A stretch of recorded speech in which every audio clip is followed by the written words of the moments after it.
कोटा में राष्ट्रीय स्वयंसेवक संघ का एकत्रीकरण कार्यक्रम, सरसंघ चालक मोहन भागवत करेंगे संबोधित, सुरक्षा के पुख्ता इंतजाम।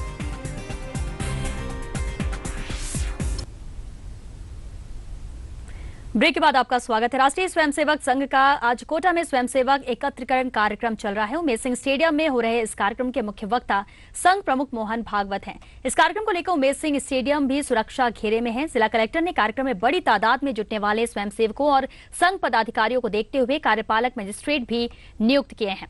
चलिए इस बारे में और ज्यादा जानकारी के लिए सीधे रुख करेंगे, संवाददाता भंवर एस चारण मौजूद है कार्यक्रम स्थल पर, उनसे बात करते हैं। भंवर, आपसे कार्यक्रम को लेकर जानकारी चाहेंगे, क्या मोहन भागवत भी पहुंच गए हैं कार्यक्रम में? श्वेता, मैं जहां खड़ा हूं ये नजारा महाराजा उमेश सिंह स्टेडियम की ठीक बाहर का है। चैनल नंबर 1 का ये गेट है। हालांकि मीडिया की यहाँ पर पूरी तरह से प्रवेश पर पाबंदी संघ के स्वयंसेवकों ने लगा रखी है, लेकिन फिर भी हमने कुछ तस्वीरें कैद करने की कोशिश की है। मोहन भागवत, श्वेता, थोड़ी देर पहले अभी से स्टेडियम के अंदर उन्होंने प्रवेश किया है। कार उनकी स्टेडियम के अंदर तक गई थी और इस वक्त मैं चैनल गेट से कोशिश करूंगा आप तक कुछ तस्वीरें सीधे पहुंचाने की। मेरा कैमरामैन से गुजारिश है कि वो एक बार वापस अपने कैमरे को पीछे ले जाकर और ये जो चैनल गेट है उसके अंदर से कुछ तस्वीरें दर्शकों तक पहुंचाने की कोशिश करें। ये स्वयंसेवक एकत्रीकरण कार्यक्रम का विहंगम दृश्य है। श्वेता, आपको नजर आ रहे हैं हजारों की तादाद में स्वयंसेवक स्टेडियम में जुटे हैं और मोहन भागवत अब से थोड़ी देर पहले ही उन्होंने यहाँ पर प्रवेश किया है। व्यायाम का एक सत्र यहाँ पर पहले हुआ है और इसके बाद बौद्धिक सत्रों का आयोजन होगा। बौद्धिक सत्र और व्यायाम सत्र के बीच में यहाँ पर प्रार्थना हुई है सामूहिक रूप से। और इस वक्त आप जो नजारा देख रहे हैं, लगभग 10,000 से अधिक तादाद है इन स्वयंसेवकों की जो कि स्वयंसेवक एकत्रीकरण कार्यक्रम में जुटे हैं। और मोहन भागवत, जिन्होंने थोड़ी देर पहले स्टेडियम के अंदर प्रवेश किया है, थोड़ी देर के बाद इस महा आयोजन को संबोधित करेंगे। कोटा के लिए श्वेता खासतौर पर बहुत बड़ी बात है, क्योंकि 80 के दशक के बाद संघ का इतना बड़ा कार्यक्रम पूरी हाड़ौती में कहीं नहीं हुआ है। पहला मौका ये 80 के दशक के बाद जब इतना बड़ा जलसा स्वयंसेवकों का होने जा रहा है। और चूंकि लोकसभा चुनाव बिल्कुल सिर पे हैं, तो ऐसे में इस आयोजन का, संघ के इस आयोजन का और भी महत्व बढ़ जाता है। मेरे साथी सचिन लगातार इस पर नजर रख रहे हैं पिछले 3 दिनों से सारे हालातों पर। मैं उनसे भी आपकी बात कराने की कोशिश करूंगा, लेकिन ये विहंगम दृश्य आप देख रहे हैं जो महाराजा उमेश सिंह स्टेडियम का है। सचिन, आपसे जानना चाहेंगे, संघ प्रमुख 4 दिन तक कोटा में डेरा डाले हुए हैं, लगातार उनकी बैठकों का दौर महावीर नगर में चल रहा है, आज बड़े जलसे को संबोधित कर रहे हैं। क्या मायने हैं कोटा में संघ के इतने बड़े जलसे के? देखिए भंवर, ये जो 3 दिन से चल रहा था, यहाँ पे आए थे, इन्होंने चर्चा करी, यहाँ बैठकें करी, प्रचारक आए थे करीबन प्रदेश से 250 के आसपास। तो बैठक का जो इन्होंने बता रहे हैं, जैसी बातचीत हुई तो उन्होंने ये कहा है कि इसमें राजनीतिक कोई चर्चा नहीं होगी, लोकसभा चुनाव से भी जुड़ी हुई कोई चर्चा नहीं होगी और ये सिर्फ शाखा को मजबूत बनाने का एक वो है, क्योंकि जो अभी संभाग है और संभाग के तहसील तक काम कर रहा है, तो गांव-गांव तक शाखाओं को मजबूत करने का है। लेकिन अगर देखा जाए तो लोकसभा चुनाव अभी सिर पे हैं, तो उसमें प्रचारक, क्योंकि काफ़ी जो विधायक हैं वो हैं संघ से जुड़े हुए हैं, तो वो भी उसमें शुरुआत में आए, उन्होंने बैठकों में भाग लिया।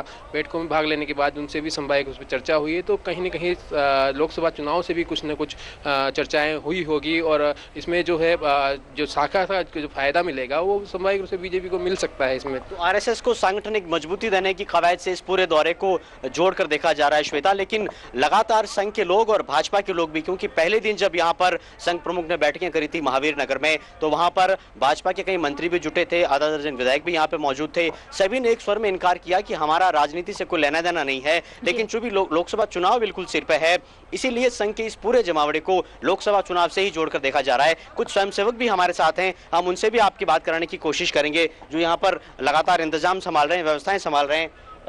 आपसे जानना चाहेंगे, संघ प्रमुख का दौरा है, बहुत कम ऐसा मौका होता है जब संघ प्रमुख को देखने का, सुनने का मौका मिलता है, किस तरह का उत्साह है? पूरे हाड़ौती के स्वयंसेवकों में जबरदस्त उत्साह है। ऐसा मौका कभी नहीं मिलता, कभी कभार ऐसा मौका आता है। हम लोग सभी सुनने आए हैं, पूरी हाड़ौती का स्वयंसेवक सुनने आया है और इतना जबरदस्त उत्साह है कि समा नहीं रहे, मतलब अंदर ही अंदर स्वयंसेवक। आपसे जानना चाहेंगे किस तरह का उत्साह है और किस तरह की 3 दिन की जो लगातार मैराथन बैठकें हुई संघ प्रमुख की, किस तरह का संदेश देने का प्रयास किया स्वयंसेवकों को? कुल मिला के संघ का अपना एक प्रवास होता है, अपना एक कार्यक्रम होता है। निश्चित तौर पर उस कार्यक्रम के तहत संघ के जो मुखिया हैं उनका यहाँ आगमन हुआ है, ये हमारा सौभाग्य का विषय है और निश्चित तौर पे उत्साह का संचार हुआ है। आज उनका हमें प्रसाद मिलने वाला है और निश्चित तौर पे जितने भी युवा हैं वो मोबिलाइज होते हुए उनके प्रसाद के लिए अंदर की तरफ सब लोग इकट्ठे हुए हैं और कोटा और बूंदी से हमारे ये सब लोग स्वयंसेवक बंधु आए हैं। आपसे जानना चाहेंगे किस तरह से देखते हैं आप? वैसे उनसे मार्गदर्शन पाकर सभी कार्यकर्ताओं में ये जो स्वयंसेवक है सभी उत्साहित हैं। वैसे इस वजह से उनका आशीर्वाद प्राप्त होगा, ये हम चाहते हैं। तो कहीं न कहीं श्वेता देखा आपने कि मोबिलाइजेशन संघ में करने की कवायद ये पूरा संघ प्रमुख का कोटा दौरा है उससे उसको जोड़कर देखा जा रहा है। हालांकि लगातार संघ की तरफ से और भाजपा की तरफ से इस बात से इनकार किया जा रहा है कि राजनीति से हमारा कोई लेना देना नहीं है। संघ का जो भी कार्यक्रम होता है वो बहुत पहले ही तय हो जाता है। लेकिन चूंकि मैंने जैसा कहा आपको लोकसभा चुनाव सिर पे हैं और जिस तरह की खबरें हमारे पास सूत्रों से आ रही है, अधिकृत सूत्रों से भी और अनधिकृत सूत्रों से भी, उनसे भी यही जानकारी सामने आ रही है कि कहीं न कहीं अपनी बैठकों में संघ प्रमुख भी लगातार इस बात का जिक्र कर रहे हैं कि मिशन फॉर मोदी पीएम, यानी कहीं न कहीं संघ कार्यकर्ताओं को मोबिलाइज करने के लिए और संघ की शाखाओं को शहरों से, तहसीलों से और गांवों तक पहुंचाने के लिए पूरी कवायद में संघ प्रमुख जुटे हुए हैं। अभी जो वो संदेश देंगे इस एकत्रीकरण स्वयंसेवक एकत्रीकरण कार्यक्रम में वो बहुत महत्वपूर्ण होगा। लेकिन मीडिया को पूरी तरह से स्टेडियम के अंदर कहीं मीडिया प्रवेश नहीं कर पाए। मैं एक बार फिर से आपको नजारा दिखाना चाहूंगा स्टेडियम का। श्वेता, कैमरामैन से गुजारिश करूंगा वापस एक बार लेकर जाएं, चैनल गेट के अंदर से शॉट दिखाने की कोशिश करें। आप देखेंगे पूरी तरह से एक कनात लगाकर चारों तरफ से स्टेडियम को कवर किया गया है।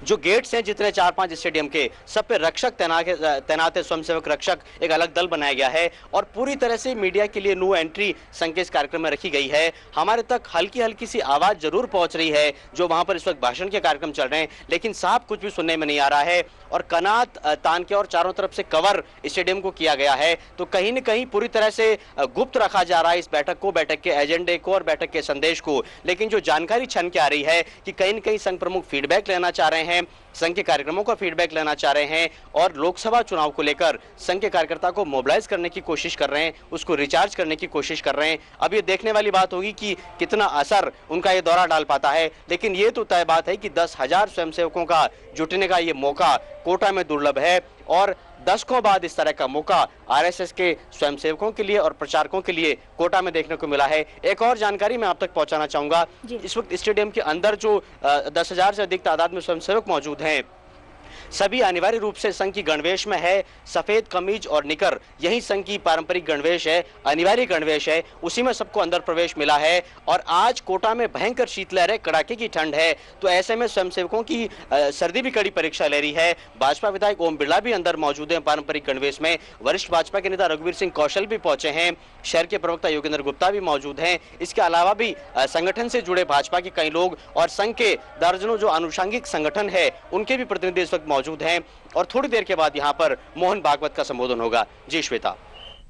जी बिल्कुल भंवर, जिस तरह से मोहन भागवत को सुनने के लिए उत्साह इनमें है, जोश इतना ज्यादा है कि ठंड का असर भी लगता है स्वयंसेवकों पर नहीं पड़ रहा है और यही वजह की गणवेश में बाकायदा उत्साह के साथ वहां पर पहुंचे हुए मोहन भागवत को सुनने का इंतजार कर रहे हैं। भंवर, लाख इन लोग कितना भी मना करे, भाजपा नेता हो, स्वयंसेवक हो, कि लोकसभा चुनाव से इसका कोई लेना देना नहीं, लेकिन जिस तरह से आपने भी बताया कि पिछले 2-3 दिनों से लगातार बैठकों का दौर जारी था, भाजपा नेता भी बैठक में शामिल हो रहे थे, काफी देर तक चर्चाएं भी होती है, लेकिन बाहर आने के बाद यही कहते हैं कि लोकसभा चुनाव से कुछ भी इसका जुड़ाव नहीं है। कहीं ना कहीं टारगेट 25 को फतेह करना ही बैठक का उद्देश्य है।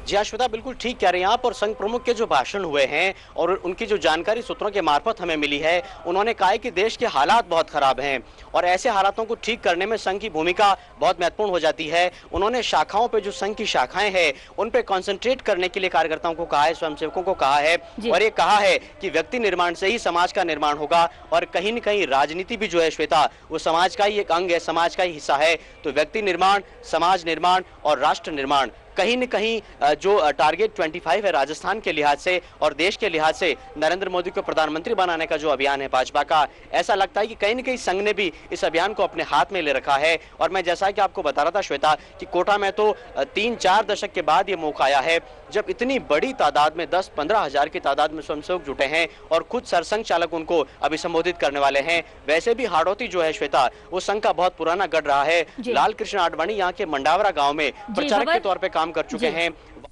जी भंवर, बिल्कुल आप नजर बनाए रखिए, आगे भी हम आपसे जानकारी लेते रहेंगे। भंवर बहरहाल।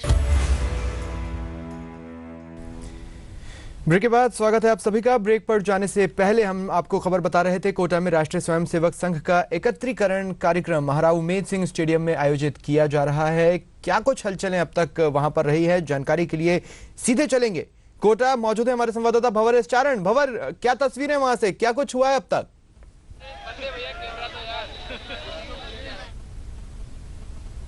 अभी थोड़ी देर पहले ही मोहन भागवत सरसंघ चालक का संबोधन महाराव उमेद सिंह स्टेडियम में समाप्त हुआ है। स्वयंसेवक एकत्रीकरण कार्यक्रम का आयोजन यहां पर किया गया था और 10,000 से भी अधिक की तादाद में कोटा विभाग, जिसमें कोटा शहर, कोटा देहात और बूंदी जिला, वहां के स्वयंसेवक यहां पर जुटे हैं। अभी भी यहां पर स्वयंसेवकों के जाने का सिलसिला कार्यक्रम समाप्त होने के बाद जारी है और सरसंघ चालक मोहन भागवत अब से थोड़ी देर पहले ही यहाँ से निकले हैं। हमारे साथ कुछ स्वयंसेवक भी हैं, उनसे आपकी बात कराने की कोशिश करते हैं। जी, आप अंदर रहे थे, किस तरह का संदेश आपने ग्रहण किया आज मोहन भागवत के संबोधन से? आदरणीय पूजनीय सरसंघ चालक जी मोहन राव जी भागवत जी ने जो आज हमें संदेश दिया, वह पूरे देश को एक करने वाला और विश्व में भारत की पूरी धाक जमे और स्वयं विवेक से, अच्छे मन से राष्ट्र का निर्माण करने का संदेश दिया है। और जो उन्होंने हंस और कौवे की बात की जो चर्चा करी, उसको हमने बहुत ही गंभीरता से लिया है और उसी प्रेरणा के तहत जो है, उनके किए हुए वाक्यों के तहत ही हम जो है समाज में मैसेज देंगे। स्वप्निल, एक कहानी सुनाई मोहन भागवत ने जिसमें जंगल का राजा शेर और वो सलाह मानता है, एक बार उसको हंस सलाह देता है, एक बार उसको कौवा सलाह देता है। जानना चाहेंगे कि हंस और कौवा से क्या तात्पर्य है? क्या वो राजनीतिक व्यवस्था जो वर्तमान है उस पर कोई टिप्पणी करना चाह रहे थे अपरोक्ष रूप से? हम तो यही समझते हैं कि जो वर्तमान देश की परिस्थितियां हो रही हैं और जिस दौर से देश गुजर रहा है, उस दौर में हंस और कौवे की जो कहानी उन्होंने सुनाई, वो उसी परिवेश में थी। हंस के रूप में हमें काम करना चाहिए, अभी देश कौवे के रूप में चल रहा है, ऐसा हम सोचते हैं। तो स्वप्निल, संबोधन उनका जो रहा लगभग 1 घंटे का संबोधन रहा और खास तौर पर मोहन भागवत ने अपना पूरा का पूरा भाषण इस बात पर केंद्रित किया कि स्वयंसेवक को सबसे पहले स्वयंसेवक बनने की आवश्यकता है और अपने आचरण से समाज को दिशा देने की आवश्यकता है। अपने पूरे भाषण में उन्होंने कोई भी राजनीतिक बात करने से पूरी तरह से परहेज किया।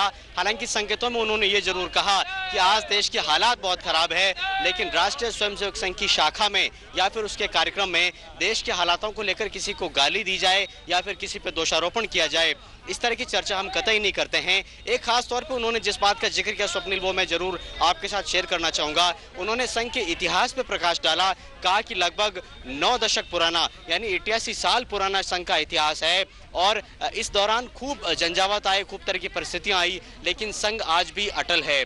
तो कहीं न कहीं उन्होंने संघ के स्वयंसेवकों का हौसला बढ़ाने की कोशिश की और खास तौर पर उन्होंने ये इंगित करने की कोशिश की कि संघ का जो मकसद है वो आचरण की शुद्धता के माध्यम से व्यक्ति निर्माण, समाज निर्माण और फिर राष्ट्र निर्माण है।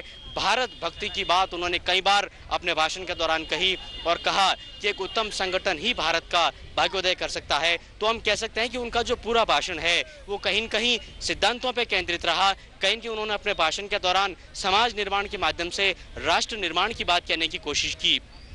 एक और बात उन्होंने स्वयंसेवकों से कही कि उनको मीडिया से दूरी बनाने की आवश्यकता है, जो बड़ा चौंकाने वाला मोहन भागवत का बयान था। उन्होंने कहा कि पहले भी कई सरसंघ चालक कोटा आए होंगे, लेकिन इतने कैमरे कभी किसी सरसंघ चालक के सामने नहीं लगे और दरअसल ये कमाल किसी संघ के पदाधिकारी का, किसी व्यक्ति का नहीं है, ये संघ की ताकत है कि अब मीडिया भी संघ के पीछे भाग रहा है। लेकिन साफ साफ उन्होंने स्वयंसेवकों को कहा कि आपको ऑटोग्राफ और फोटोग्राफ इस जो है संस्कृति से बचना चाहिए, इस संस्कृति से बचने की कोशिश करनी चाहिए। राजनीतिक मसले पे इतना जरूर उनके मुंह से हमने सुना कि वो स्वयंसेवक जो कि सेवा के बदले में टिकट की मांग करता है वो स्वयंसेवक ही नहीं है। स्वयंसेवक तो वो है जो निस्वार्थ भाव से अपनी सेवा करता है। साथ ही सचिन भी हमारे साथ इस पूरे कार्यक्रम में मौजूद रहे। सचिन, अगर पूरे भाषण को मोहन भागवत के कोट किया जाए तो कहीं आपको लगा कि लोकसभा चुनाव का भी कहीं न कहीं उनका भाषण उसमें भी वो भी एक बिंदु रहा है?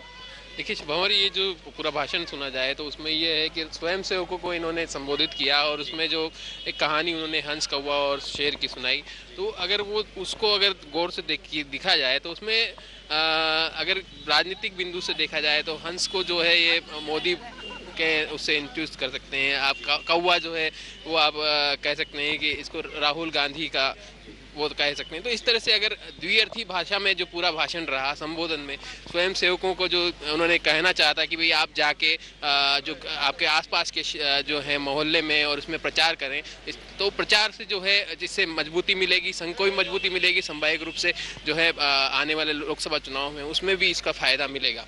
संघ की मजबूती पर कहीं न कहीं पूरा का पूरा मोहन भागवत का भाषण केंद्रित रहा है। उन्होंने आह्वान किया कि संघ के कार्यकर्ता को ये समझने की आवश्यकता है कि उसको भारत का निर्माण करना है और भारत का निर्माण करने के लिए एक उत्तम संगठन की आवश्यकता है और वो उत्तम संगठन उन्होंने आरएसएस के रूप में स्वयंसेवकों के सामने पेश करने की कोशिश की। कुछ और स्वयंसेवक हमारे साथ हैं जो कि अंदर उनके पूरे भाषण बहुत धन्यवाद आपका हमारे साथ जुड़ने के लिए और तमाम चर्चा के लिए। एक छोटे से ब्रेक के लिए यहाँ रुक रहे हैं, जल्द हाजिर होता है।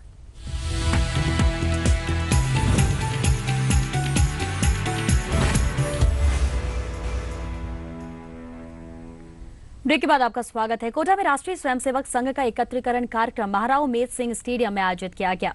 कार्यक्रम में संघ प्रमुख मोहन भागवत ने शिरकत की। कार्यक्रम में कोटा शहर देहात और बूंदी के 10,000 से भी ज्यादा स्वयंसेवक पहुंचे।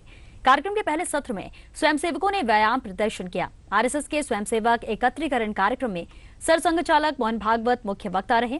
मोहन भागवत ने स्वयंसेवकों को हिंदू राष्ट्र निर्माण का मंत्र दिया और आचरण की शुद्धता पर जोर दिया। संघ प्रमुख ने जंगल के राजा शेर को कौवे और हंस की सलाह की कहानी सुनाई और राम रावण प्रसंग छेड़ते हुए संघ के इतिहास का संक्षिप्त जिक्र करते हुए स्वयंसेवकों को कई नसीहतें दी। हालांकि भागवत ने अपने संबोधन में प्रत्यक्ष रूप से किसी भी राजनीतिक बात की चर्चा नहीं की, लेकिन निस्वार्थ स्वभाव का सेवा भाव का संदेश देते हुए ये जरूर कहा कि सेवा के बदले में जो टिकट पाने की उम्मीद करता है उसे मैं सच्चा स्वयंसेवक नहीं मानता। कार्यक्रम में भाजपा विधायक ओम बिरला सहित रघुवीर सिंह कौशल, मदन दिलावर, योगेंद्र गुप्ता सहित कई भाजपा नेता मौजूद रहे। वहीं मीडिया को कार्यक्रम से दूर रखा गया है। संघ पदाधिकारियों के इस भारी जमावड़े को लोकसभा चुनाव की तैयारियों से जोड़कर भी देखा जा रहा है।